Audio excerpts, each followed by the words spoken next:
Let's start with the situation in Kano. How desperate is it, Abel? Yeah, it's been a very disheartening situation here. You know, on 31st of May 2020, 307 new confirmed cases and 14 deaths. You know, in Nigeria. You know, bringing the total cases to in the country to 10,162. Actually, the problem with Kano. Lagos actually has a tally of 4,755, while Kano has 951 cases. So the problem with Kano initially was at the beginning of the pandemic was the government actually started denying several times, you know, that the surge in deaths being experienced in Kano were not COVID-19 related. So by late April, the Kano state government actually finally now agreed and admitted that there's a problem on ground, and they asked the federal government for help. And since then, the federal government has actually shifted into testing capacity. They've started testing people, massive testing in Kano. And don't forget that in Nigeria, after the lockdown, when the easing of restrictions actually began, you know, measures were put in place. Around curfew was in place, you know, from 8 p.m. to 6 a.m. And it is now very compulsory for everybody to actually wear a face mask. Offices are also allowed to be open, but they are mandated to shut by 3 p.m. Restaurants are also allowed to open, but only for pickup and deliveries. And even commercial buses, you know, they've been instructed to reduce the number of passengers on board. So I think the problem is not just about Kano. You know, like I said earlier, Lagos had a total of 4,755 cases, you know, and Kano has 951 cases, with Abuja following very, very closely. So the problem is not just about Kano. So, but yesterday, the Presidential Task Force actually said through the Secretary to the government of the Federation, who is also the chairman of the team of the pandemic in Nigeria, Boss Mustafa, he actually did say that the government has they've now pushed the battle to contain the virus to states and communities in Nigeria.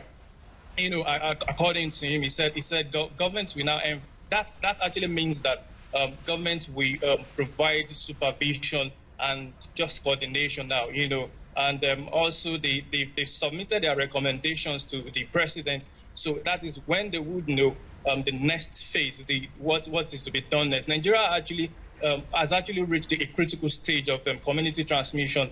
And, you know, since the communities are under supervisions of the local council areas under which the structures the community for, I think it actually makes sense, you know, to actually begin community management while the federal government do the supervision. A critical stage of community transmission, but there is another story in Nigeria that is making headlines, and that's the story of Uwa Vera under the hashtag Justice for Uwa. Tell us what happened there. Actually, it's a very sad one from Benin City, Edo State, Nigeria. Vera, while was said to have visited a particular church in that state, that's in Benin City, to actually read, you know, the higher institutions of learning, they are on break. Nobody is in school, so she was in the church to read, and she was reported to be in that auditorium when some group of men from nowhere they went in, they raped her, they attacked her. They ate her with a fire extinguisher cylinder, then left her for dead. The lady actually died after 3 days in the hospital as a result of the injuries sustained. But the governor of the state, Godwin Obaseki, has actually ordered full investigation into the matters. And the police are saying that they are treating the case as a murder case and not a rape case. So since the lockdown has started, actually the most common gender-based violence reports, you know, have been ranging from spats of violence, lion-tenor violence.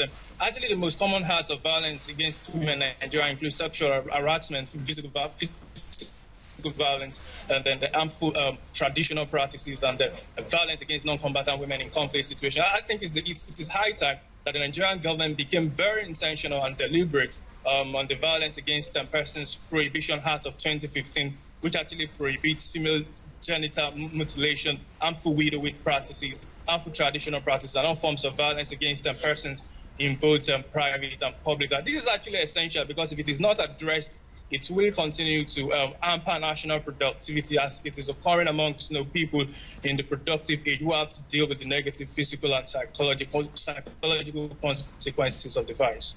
Absolutely. We're also hearing some reports of police brutality. Can you confirm this for us? Yeah, there have been a little police brutality as the security personnel try to actually enforce the lockdown. There have been issue of human rights violations. Just before now, the National Human Rights Commission, NHRC, actually said people are significantly, getting brutalized, as the security personnel, as they try to enforce the lockdown. Since the lockdown, it has really gone up. You hear of cases of people being allegedly delayed, delayed by police, being allegedly brutalized by the police, and there have been 1 or 2 extrajudicial killings here and there, allegedly too, and so since the lockdown, it's actually, as the police, I think it's almost like a common phenomenon in Africa as they try to enforce. When you try to enforce something, you try to enforce a particular policy, then sometimes it comes with all kinds of brutality. And of course, Nigeria is also part of the continent and is actually experiencing this too. A number of shared problems. Thank you very much to Abel Kolade. He's with the Lagos State Radio Service out in Nigeria.